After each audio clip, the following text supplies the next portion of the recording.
Is I coach people who are starting their business and they say things like the number of signups and the number of likes on Instagram and I don't have enough followers and I really am just with lots of love and lots of due respect saying you're looking at the wrong target. The real target is to become exceptional. It's mastery in your own domain. This takes time. Welcome to the Jasmine Star Show, where I couldn't be more thankful and totally inspired to introduce you to a new friend. But she's just a new friend in real life. I have been absolutely deep diving, completely overdosing on all this amazing goodness. This is going to be an extension of conversations that I've been doing as a deep dive. Now, if anybody's noticed here on the podcast, 2025 presented itself with a lot of new opportunities. And the new opportunity for me was not just to document the journey, but to be open and document the journey. So as much as I tried denying it, as much as I tried putting it away, what I wanted to do was talk about the evolution of myself as an entrepreneur, get things out of my way, and open up myself for new pathways of growth, which is why I could not be more excited to have a conversation. Actually, I say more excited. I'm going to be excited when it's over. Right now, I literally have chills because I'm like, oh, we're going to have some real conversations around high achievement. What pushes us? Perfectionism. Look at that already. I said perfectionism. Already, I'm correcting myself. I'm not going to be perfect. We're not going to edit that out. We're going with it because I am sitting with the one and the only Keren Eldad. Thank you, and welcome to the Jasmine Star Show. It is a pleasure to be here with you, my friend. Oh, I'm so happy you're here. No, before the cameras turned on, you had said, Jasmine, I'm a slow talker.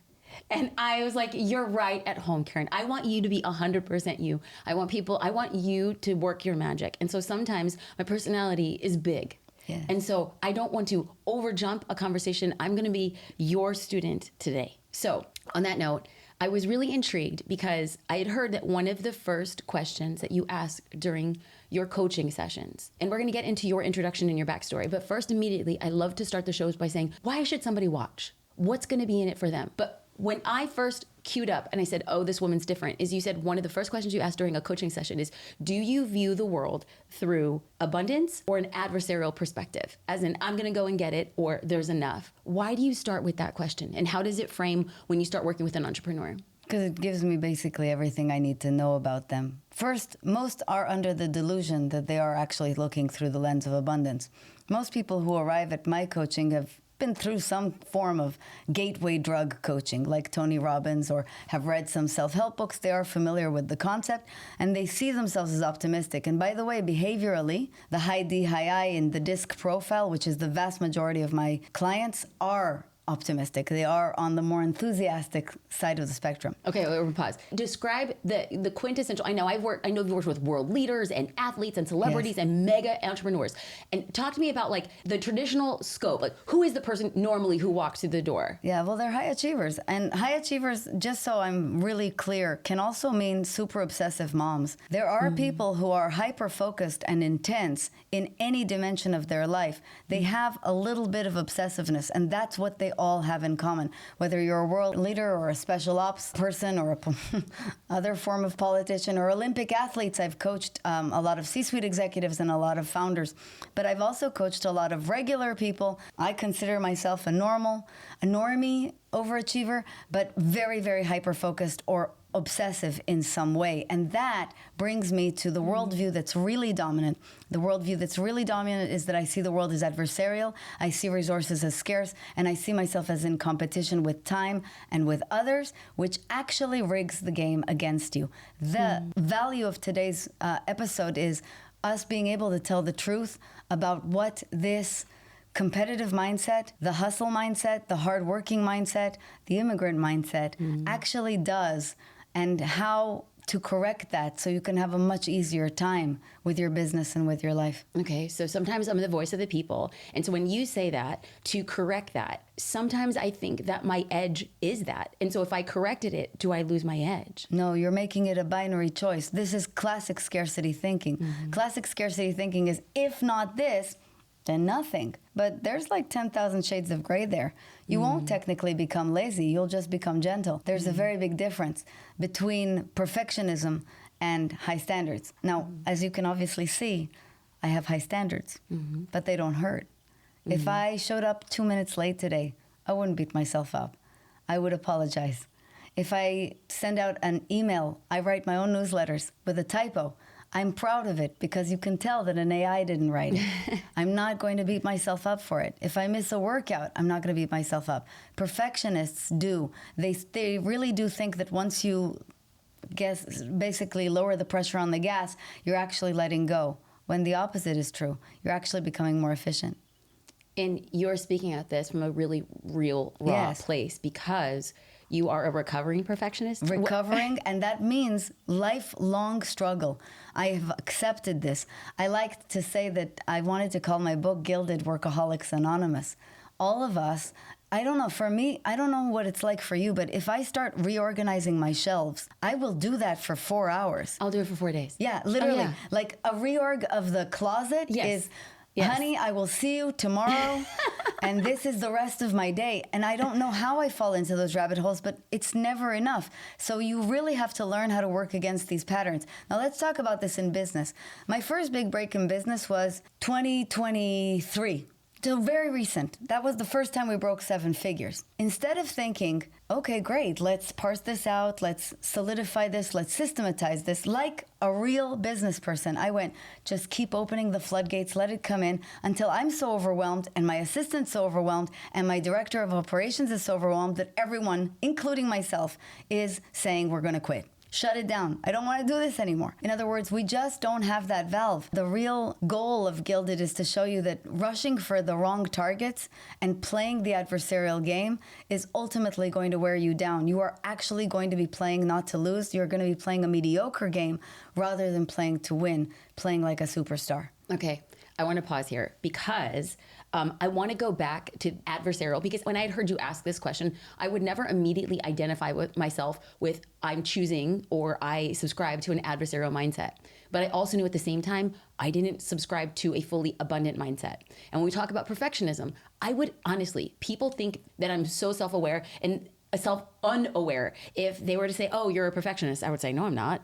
No, I'm not. And I think that after digging into your work, you were asking very specific questions that had said, you're just a perfectionist in disguise. Exactly. You're identifying something else. Okay, so we're going to come back. We're going to come back to that. But what I want to do now is talk a little bit about your story, because somebody's watching and listening right now, and they're like, I'm not adversarial. I believe that things are abundant. I am not a perfectionist. And so I really just would like to use those examples to actually get to the truer part of what might be getting in our way. But before we do that, I want to hear your story. Yeah, I'll tell you my story. But the first thing I'll say is, how's that working for you?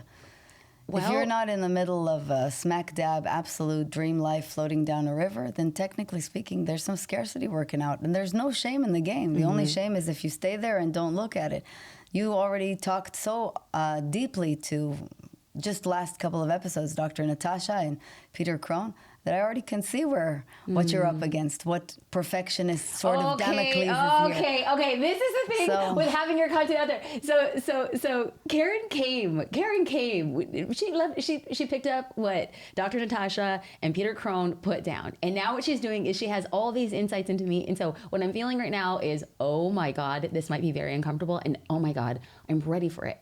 Because what I've realized in both the Peter Crone and the Dr. Natasha episode is the feedback that people had given to me had simply say, let yourself be shown, because we're learning in the process of it. So while I don't want to do that, I'm going to open myself up to do that with Keren. But before we do that, thank you for the space to do this. Thank you for seeing me, calling me out, and not letting me squirm. And so that is 100% for me.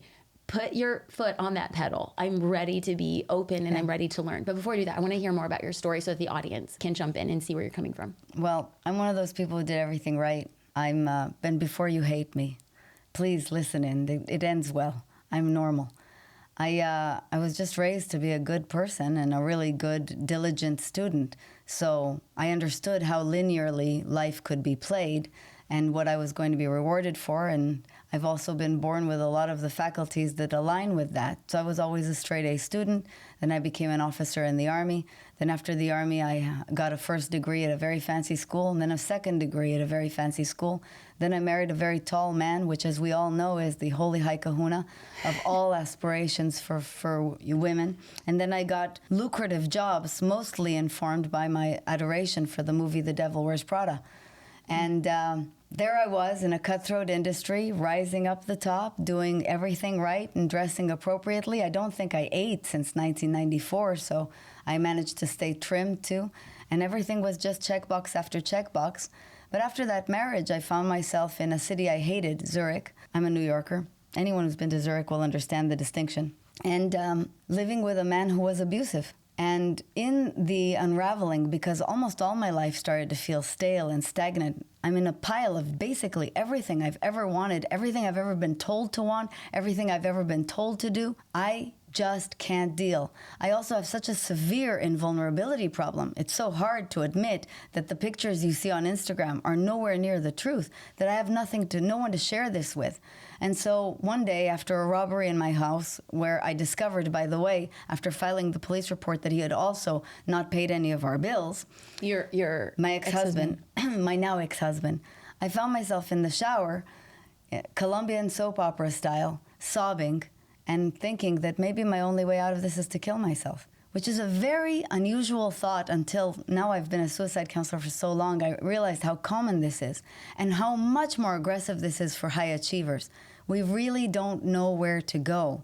And that was when I started to really open up to, okay, I've done something here. Now, by the grace of God, I decided not to take my life in that shower. I snapped out of it, and I remember only having one thought, and that was, this ends now. The way out of that would be years long, but I'm glad I took it. I burned everything to the ground. I actually continued the loss streak. All my things were lost in a fire. My cats died within 2 weeks of themselves. This was the worst year of my life, but I like to say that this was the year that allowed me to break open and actually do something with this life. What year was that? It was 2012. And so you find your way back to New York City. Yeah. Can't find a job for 7 months. The industry has started to die while I was away, the publishing industry. Sleeping on friends' couches, which is very humbling in your 30s. I think it's very humbling at any time, really. And basically spending a lot of that time in books, the self-help books that I had rejected in my academic, snobbish past. I was reading everything from Stephen R. Covey's The 7 Habits of Highly Effective People to eventually, in 2015, You Are a Badass by Jen Sincero. This is a years-long process where I basically just start hustling my way back to life, right? Like odd jobs and more jobs and new jobs and different attempts at starting a business. But all this, that while I'm using all of the money that I'm making on self-help and on coaching. My life completely changed by 2016. And then I started to think... Can I pause and ask a clarifying question? Of course. So 2012... you make the decision that this ends now, not your life, but the former Keren of that time, that version is done in 20. And so then we flash forward to 2016. So do I hear it correctly that for 4 years, it was a process of becoming the new version of you with different jobs and self-help? And so during these 4 years, are you ever comparing yourself or wondering, like, the academic, the straight A student, all this, like, how are you working through that? I wasn't thinking that. My friends were. I was already deep in really from the moment I picked up Stephen R. Covey's book, I started to change my perspective and have greater and greater clarity and greater compassion for myself. Then I started hiring coaches. I definitely started developing serious compassion chops. At this point, I do have a lot of friends who say things to me like, "Are you okay? And you need any money?" And my old boss called and said, "Would you like your old job back?" Everybody felt very, very sorry for me. The way they saw me was kind of like a tragic downfall. And all I could think was, I'm out of that marriage. I've got my life back. I can start over. I'm brave. And I did it. I made it to the other side. So what happens in 2016? 2016, I started to write. I didn't really understand what I was doing, to be honest with you. I was writing in bed. I had already started like 4 different jobs so that I could stay afloat and pay for my fancy apartment and Soho House memberships, which were always standards. My idea of a broke person is a little different, I guess. And that's when I really started to come home from work and write. And within 2 weeks, I realized I had a program. Essentially, what had happened was I understood, because I'd taken 26 coaching programs by then, what was wrong with them, just because of the way I think. what wouldn't work for a person like me. And I understand my archetype very well, high achievers very well. And so I started to put it in the right order. And then I started to write it the way I'd really like to teach it through my own story. That becomes Live with Enthusiasm. Then I have a great idea. Let's get a film crew here and record this. And I did. And then I downloaded my entire LinkedIn list. You could do that in 2017, just so you know. You could get all their emails, and there were 500 of them, 500 or 600 people total. I put that not in ConvertKit or MailChimp. I don't even know if they existed then. I put them in my email as a BCC, like the biggest BCC of all time. And I wrote an email saying, I have this program, and I'm really excited about it. It changed my life. This is the exact formula through which I changed my life. I'm willing to coach 6 people. If you're interested in the spot, let me know. I sold every single one out in 24 hours. Wow. A business was born. Okay, so I'm going to peel back because this is not part of the conversation, but I only ever think in terms of business. Yeah. So what you did, I'm going to repeat it back. You went in as a market consumer, and then you noticed unintentionally and then later intentionally the market gap. And you said, of all the offerings out there, I'm not going to be one of many. I'm going to have a hyper-specific focus on high achievers. Yeah. And so you went to where you thought most high achievers dwelled and who you could speak to specifically and understand that my archetype will align with that archetype. And so you're going to speak to your former self to catapult them to where they aspire to be by a framework through your perspective. And you sell 6 spots to 500 people in less than 24 hours, and a business is born. A business is born, and that starts the referral process. And then also, like, 6 is nothing, so I start to realize how much more I can sell within a year, because again, I'm also a very different behavioral style than most of the overachievers I coach. I don't just jump into things. I had a full day job that was paying all of the bills, was paying for all the marketing, I was never stressed out about money, which is really important because it's the biggest business killer. And within a year and a half, the coaching business overtakes everything else that I'm doing. And I can easily just go, all right, done. Let's go with this. That's beautiful. So that's the origin story and your perspective. Yeah. Now, what I want to know now is, after all these years, there's been, you know, starting from 2016, 2017, 18, 19, 20, you have a breakthrough in 2023. Yeah. Before we get to the breakthrough in 2023, talk to me about the people that you're coming into. And if they're coming to you, high achievers who will probably not be telling other people that they feel stuck or something is misaligned. Talk to me about the common patterns that you have seen through high achieving entrepreneurs, why they intersect, and who we might be able to help right now on the show. Well, the biggest thing to understand is, and this is for all entrepreneurs are naturally going to be rather obsessive. That means their targets are off. Now, you don't understand that your target's off because you think your targets are very, very good. But for example, for almost all businesses, the main targets are significance and certainty, also known as money and status. And these are targets that we all have to a certain degree. It's not unique to high achievers. It's just that high achievers have been way too obsessed with them for way too long. Now, in the entrepreneurship game, obviously revenue and bottom line is very significant, but so are all the other numbers. And when we are already primed to being obsessed with the numbers, we overly focus on the numbers. As I coach people who are starting their business, and they say things like the number of signups and the number of likes on Instagram, and I don't have enough followers, and I really am just, with lots of love and lots of due respect, saying you're looking at the wrong target. The real target is to become exceptional. It's mastery in your own domain. This takes time. There's nothing you can do about that. That's also why nobody can take it away from you once you've attained mastery. I understood that in my first years, Jasmine, the only thing that really mattered was learning how to be a very good teacher, really understanding material, really understanding content, and coming up with new and original content and original ways to teach people who are not understanding things through the normal filters.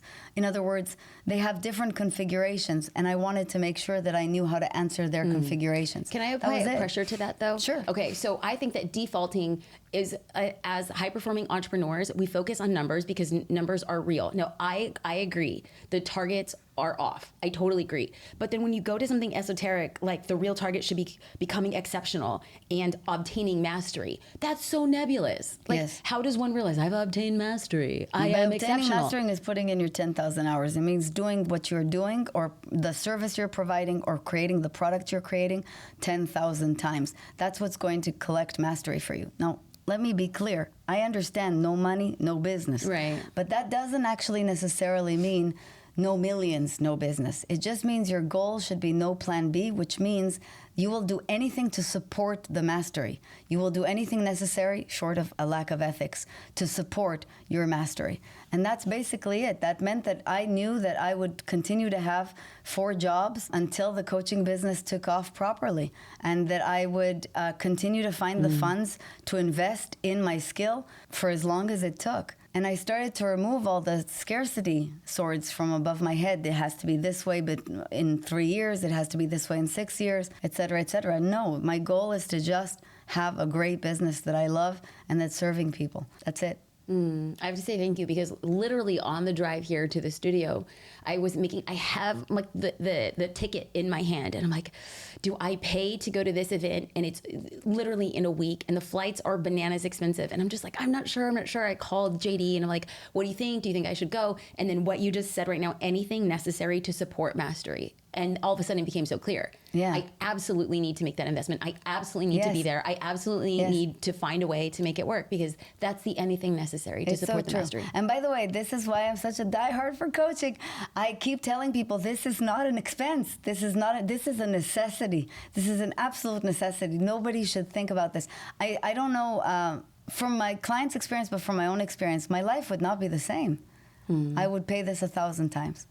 So people come in and you notice their archetype, and obviously you're attracting the I former don't notice. version. I assess for archetype. I don't trust my instincts. Do you find that you are attracting basically the person who you once were? It appears to be. Okay. Yes. And so then what are the similar patterns? Somebody who's listening right now, are they identifying as an archetype who you're somewhat familiar with? Well, the archetype can be described in behavioral terms. They're very fast-paced. They're very task-oriented. They're extremely influential. In other words, they're friendly, and most of them are talkative, sometimes to an overbearing degree. They're quite overwhelmed because of their perfectionism. They can't usually see their perfectionism as a flaw, but it's actually what's causing them to do other things behaviorally, like harsh self-talk and harsh talk towards other people, or harsh standards towards other people. This is also creating communications issues, and they're wildly reactive. The vast majority of them are reactive, and they're reactive in 2 ways. By the way, it's 2 sides of the same coin. Either they're completely in recoil, they're in analysis paralysis hell, or they're the kind of people who will land on you like a sumo wrestler, as I like to say. In other words, you didn't even touch them, and they're like, poof, in your face. So preemptive striking or analysis paralysis are just 2 sides of the same coin. They are a tactic of retaliation, and they're because of fear. And that's basically it. That's what's happening. What's happening is they're competitive, and they're competitive because of unresolved anger. I can and I will energy is anger. I used to have that too. Either I became old or I became enlightened, but it's gone now. So who was your anger directed at? I really don't think it wasn't anything in general. It was probably, my biggest core value is feminism, so it may have been about the systemic masculine imbalance in the world, but I really can't think of anything with which I was angry other than this sense that all of us have that we are powerless.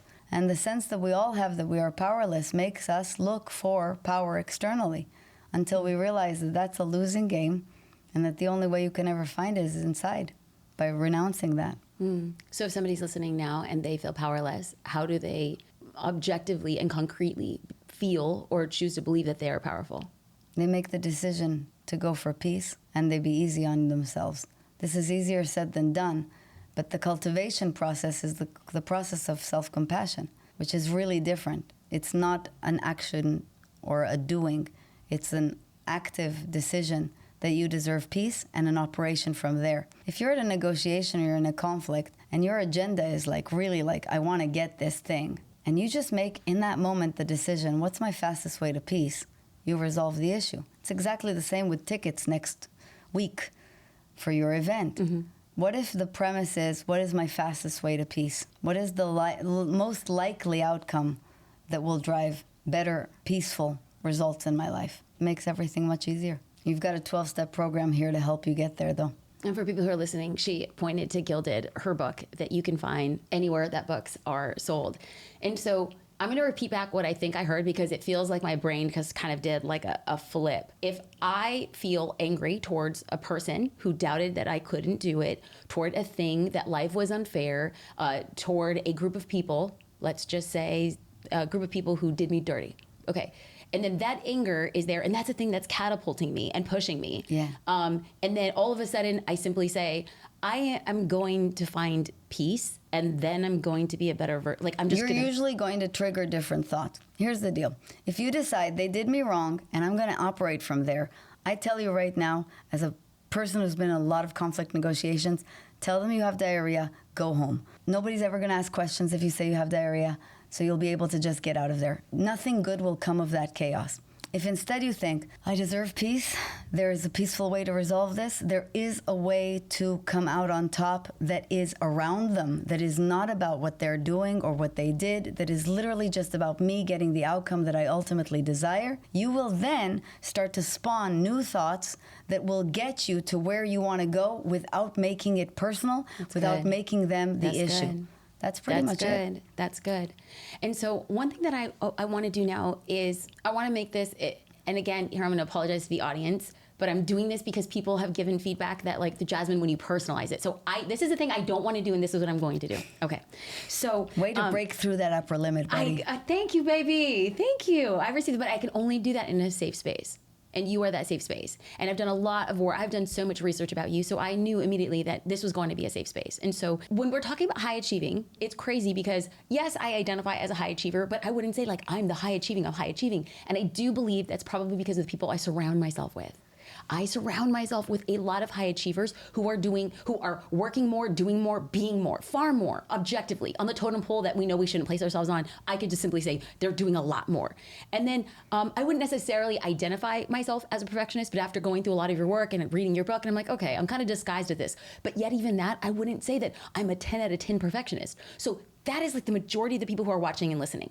Yeah. We know that we started a business, so we obviously are achieving in some capacity, and we know that we have striving towards excellence, so we do kind of hinge on that perfectionism, but we're not like way on the outside. So for the vast majority of us in that center pole, how do we start making small tweaks to actually move closer towards a healthy version of ourselves? Okay, so the first thing is the first step in Alcoholics Anonymous. Okay. And that is admit that you have a problem. You see, what you're doing is bargaining. This is very classic, right? I'm not really like that bad, and I don't think like it's a huge problem, so I can just deal with it. When people say that to me about their marriage, I'm usually sitting there going, you're sitting on a landmine, buddy. In other words, something is off. So the first thing is to admit that you don't have things under control fully and that you actually aren't in the complete dream manifestation of the life. And the dream manifestation isn't just, look at my business and look at the size of my amazing wall of successes. It's literally, how do I feel? How do I feel in the business? Am I waking up satisfied? Am I waking up eager for the day? Would I do this if nobody paid me? Is this truly so joyful and expansive? Is everybody around me not just an overachiever, but delightful to work with? Now, a lot of the overachievers that I coach, for example, use very similar teams to the teams I work with. You know, virtual assistants, for example, they have very different results. This is a question of the ease with which you are operating within yourself. This is not a question of whether the team is good or bad. So you have to start understanding and owning it and really admitting that not all that glitters is gold and not everything that you see on Instagram is true. This is a very, very big deal. If you can already do that, and that's what the recovering overachiever in me is constantly doing. In other words, in 2023, when I went, no, make it stop, I had to go, oh, I messed up, didn't I? Okay, let's retrace our steps. That brings us to step 2. Step 2 is stop lying.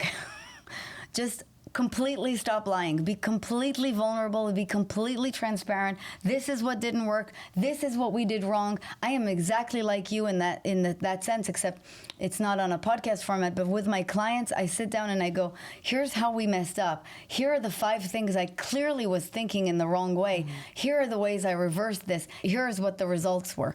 And that's pretty much it. When you stop lying, you can then become tactical. And here's the third. The third step, and I'm abbreviating several segments of the book for people, is remember your why. Many times, because we are overachievers, because we are sensual creatures who love Birkin bags, we forget how exciting it is to do this, what a privilege it is to do this. When fatigue sets in, it means that I have done too much of the nonsense and too little of what lights my soul on fire. And so my job from that point on will be to really get back to this. I'm pointing at Jasmine for those who are listening. Okay. So I was writing down what Keren was saying. And if you happen to find yourself as you're watching and listening to you're saying, well, I know I'm a high achiever, but not like crazy. And I do have perfectionist tendencies, but it's not too much. Number one, just admit it. Number two, ask yourself how you feel. If you're not in direct alignment and you know that it is not lighting you up from the inside out, it's time to do some work. Number three is, and this one, it kind of like scratched at me when you said stop lying. And I was like, we're not lying. But omission. Yeah. Omission is a lie. Did you read The Way of Integrity by Martha Beck? No. It's breathtaking. You will love it. I'm going to do that. Definitely texting you that book. Thank you. In one of the chapters, she literally opens by saying, stop lying. And I got so mad, I slammed it shut. Okay. And then I went, uh-oh, I got to look at this. Of course we are. A lot of us get so back into the ego that we form a completely new identity around the new level, and we don't even notice it's just taken a new form. It's just a new identity. It's just another pile of lies, another pile of beliefs that are serving you at this level. You have to start asking yourself, what do I really want? What do I truly deserve? And in order to get there, the only way to truly unravel that next level is to just stop and unravel this level. And after you do that and you embrace vulnerability, you have to remember your why. And here's the really good news is prior to the cameras turning on, I was talking to Keren, and she had said that the greatest one of the greatest wins for her would be for you to be able to book a call with her, a free call. And you can go to Coach Keren, Keren, CoachKeren.com. Can you tell us a little bit more? If somebody gets there, what are they thinking, feeling, and then when they book a call, what do they expect? Well, they should expect me. That's the most interesting thing. A lot of people are like, oh my God, I didn't think it was actually going to be you. It's me. And we're going to spend 30 minutes talking about you. I'm going to understand what's going on and do my very best to offer you some clarity, some visibility, and some resources as quickly as I can. It's an absolute joy to do this. I promise you when I get tired, I will stop. And that's it. That's pretty much that's the nature of the exchange. People love talking to me about coaching. I'm always happy to describe the process as well, or how it works with me, and to take it the distance. Ladies and gentlemen, thank you for watching and listening to the Jasmine Star Show. The reason why I decided to get into Coach Keren's work was because I wanted to self-identify a lot of the things that she had spoken out. She also has a podcast. Do you want to shout out your podcast? Yes, Coached with Coach Keren. Coached with Coach Keren. Thank you for watching and listening to the Jasmine Star Show. And if you would like to spend 30 minutes one-on-one with this brilliant, kind, amazing human, that was why I brought her on the show, to help you get to where you want to go through a navigated, good, kind conversation with somebody who's absolutely brilliant. Thank you. If this show meant anything to you at all, how can people find you on Instagram? If they're watching, have them give you a little Coach tag. Keren. At Coach Keren. Also following Jasmine Star, just like you. Thank you again for watching and listening to the Jasmine Star Show. You should do this for a living. Hey! Right? This is my husband, Hi, JD. I know. It's nice to meet you. Oh, It's so great to meet you. this You should get a just... cat for Luna. So you Will wanna you know what- stop? Don't Oh my you wanna know- gosh. You should. You should. I'm just letting you know. You should get two. You want to know what your sword of Damocles is? Because you didn't ask. No, what? Urgency. You're playing against time. Like always. My mom got sick too. I know. So what's the Make the antidote? decision that you're going to die very late, like me, at 107, and you have all the time in the world. Watch what happens to your game. Why does that make me want to cry? Good. I hit a nerve. Oh, big time. Yeah. Wow, that came out of nowhere. Were we recording, Gabe? Yep. Oh, God. Well, we'll add that as a surprise bonus. Dang. I'm just saying, I've listened to a lot of your episodes. The speed is your problem. What do you mean? You should learn to slow down. You know that feels like poison to me. I know. My rabbinical tone must be irking you too. No, because it's very wise. It's But very wise. It's not. And I'm telling you, the antidote is to slow down and enjoy this. I hope that helps. And Martha Beck's book is the bomb, man. Unbelievable. You'll love it. Thank you. It's a pleasure. Dang. Thank you so much. That was a real honor. Thanks.